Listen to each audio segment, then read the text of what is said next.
કેવડા મોટા કોઈ સમાજને કોઈ રોડે ચડાવ્યો હોય ને તો આ પોલીસ છે, આ ગુજરાતની પોલીસ છે, આ ગુજરાતની પોલીસે કોઈ સમાજને રોડે ચડાવ્યો છે માત્ર ને માત્ર કોઈ કારણ હોય ને તો ડીવી ડાંગર પોલીસ સ્ટેશનના વડા ડીવી ડાંગર આ કોઈ સમાજને રોડે ચડાવનાર છે અને આ કોઈ સમાજને કરોડો રૂપિયાનું નુકસાન કર્યું હોય ને તો આ પોલીસ છે।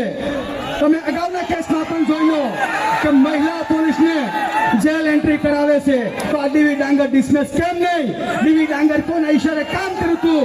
આ ડીવી ડાંગર જ્યાં સુધી ડિસમિસ નહીં થાય ત્યાં સુધી ન્યાય સભામાંથી આહવાન કરું છું, ડીવી ડાંગર ડિસમિસ નહીં થાય ત્યારે અહીંથી આહવાન કરું છું કે આ ન્યાય સભા રોજ માટે ઝખી રહેશે। અમને નવનીતભાઈનો ન્યાય 50% મળ્યો છે, ડીવી ડાંગરના પત્તા ન ઉતારીને ત્યાં સુધી ન્યાય સભા ચાલુ રહેવાની છે। અને વિનંતી કરું છું કે આ કાર્યક્રમમાં સતત યુવાનોને માર્ગદર્શન આપતા રહ્યા અને યુવાનોની પાછળ સતત જેમને સાથ સહકાર આપ્યો છે, યુવાનોને ખંભેથી ખંભો મિલાવીને કામ કર્યું છે અને પોલીસની પાછળ 20 અમારા યુવાનો પાછળ તો એમ કીધું કે હું અડધી રાતે આવીને ઉભો રહીશ। કિસાન